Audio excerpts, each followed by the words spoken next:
વડોદરા જિલ્લાના ડભોઈ તાલુકાના સિગવાડા ગામમાં એક સામાન્ય બાબતે બે જૂથો વચ્ચે અથડામણ થતા અરેરાટી વ્યાપી ગઈ છે. મકાન બાંધકામ સમયે પાણી છાંટવા જેવી નજીવી બાબતે થયેલી તકરારે જોતજોતામાં ઉગ્ર સ્વરૂપ ધારણ કરી લીધું હતું. વડોદરા જિલ્લાના ડભોઈ તાલુકાના સિગવાડા ગામમાં નજીવી બાબતે બે જૂથો આમને સામને આવી ગયા હતા. મકાન બાંધકામની કામગીરી દરમિયાન પાણી છાંટવા જેવી સામાન્ય વાત પર વિવાદ થયો હતો, જે એટલો વકર્યો કે બંને પક્ષો વચ્ચે હથિયારો સાથે મારામારી શરૂ થઈ ગઈ હતી. જૂથ અથડામણની આ ઘટનામાં એક મહિલા અશ્વિનાબેન સિંધી અને શોએબ સિંધીને ઈજાઓ પહોંચી છે. ઈજાગ્રસ્તોને તાત્કાલિક અસરથી સારવાર અર્થે વડોદરાની સયાજી હોસ્પિટલ ખાતે ખસેડવામાં આવ્યા છે, જ્યાં શોએબ સિંધીએ તેમના આંગણમાં પડોશી ઘૂસી તકરાર કરી હોવાનું જણાવ્યું.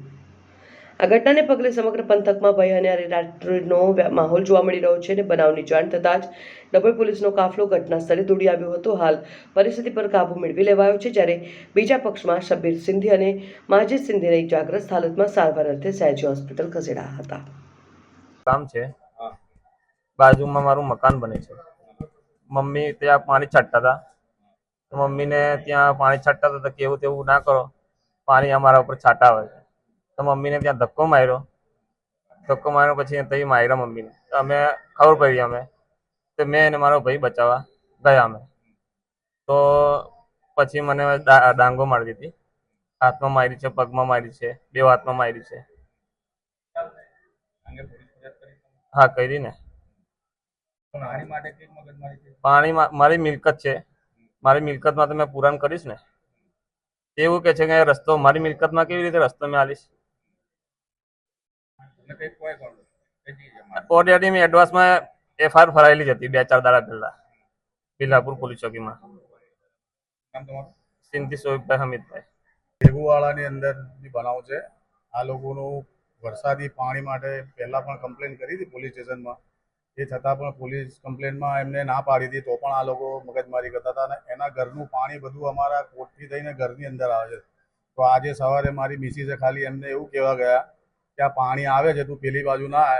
એનાથી એ લોકો ઉપસાઈને ગારાગારી કરી અને એના બધા રિશ્તેદારો જ્યાં છે એ લોકોને બોલાવી અને બાપ બેટા પર ને જીવલેણ હુમલો કર્યો છે. આ મારી વાઈફ છે, એના પર બી હુમલો કરવાની કોશિશ કરી હતી આ લોકોએ. ને આ બનાવ ત્યાં હવે કૃષ્ણ હત્યાને શું લઈને આવ્યા, અમે ત્યાં હતા નહીં, અમે અહીંયા હતા. પણ આ મેટર આ રીતનાની ત્યાં સિગવાડામાં અંદર આ બનાવ બનેલો છે. હા, કોઈ મગજમારી નથી ચાલતી સાહેબ. આ તો શું છે કે બાજુમાં એ મકાન બનાવવા આવ્યા તો એ લેવલ ઊંચું કર્યું છે. તો આ મેં કીધું હતું, બધા ગામવાળાએ બી કીધું કે એનો પાણીનો નિકાલ ના થયો. વરસાદ જે પડે છે તો પાણી પૂરું અમારા ઘરની અંદર આ લોકો ઘરની અંદર આવતું હતું. એ કહેવા માટે ગયા તો એ લોકો કે અમે લડી લઈશું ને જોઈ લઈશું ને કરી લઈશું. ને પછી એ લોકોએ આ બધાને ભેગા કરી અને આ લોકો પર આ રીતે જીવલેણ હુમલો કર્યો. એ લગભગ મારા ખ્યાલથી 15 થી 20 જણા જેવા લોકો હતા. એ હવે કૃષ્ણ હત્યા અને ડાંગો વડે જ એ લોકો હુમલો કર્યો છે. એ લોકોએ પોલીસ ફરિયાદ કરી છે, બિલાપુર પણ પોલીસ ફરિયાદ લખાઈ છે અને ત્યાંથી એ લોકોને અમે અહીંયા એસએસસી હોસ્પિટલમાં લઈ આવ્યા. જેમને વાગ્યું છે એમનું નામ છે શબ્બીરભાઈ સુભાભાઈ સિંધી, મારા સસરા છે, અને મારો સાળો છે માજીદભાઈ સુભાભાઈ સિંધી. મારવાવાળા એ બાજુમાં મકાન બનાવે છે એ લોકો જ છે ને. આમ જોવા જાય તો એ લોકો પહેલાના રિશ્તેદાર જ છે.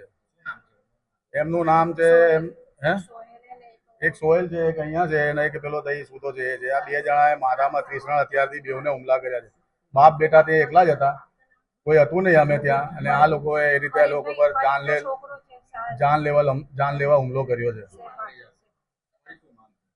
અમારી માંગ કશું નતું, એ પાણીનો નિકાલ કરી દીધો. અમારે કોઈ મગજમારી કરવાની એની જોડે જરૂર જ નથી. પણ હવે જે આ લોકોએ હુમલો કર્યો છે તો પછી અમે જે કેસના હિસાબથી જે કાયદેસરની કાર્યવાહી થશે એ અમે કરીશું. અને પોલીસ પ્રશાસનને બી અમે ઈચ્છા છે કે અમને પૂરો ન્યાય મળે. મારું નામ મુફીસ ખાન કમર ખાન પઠાણ.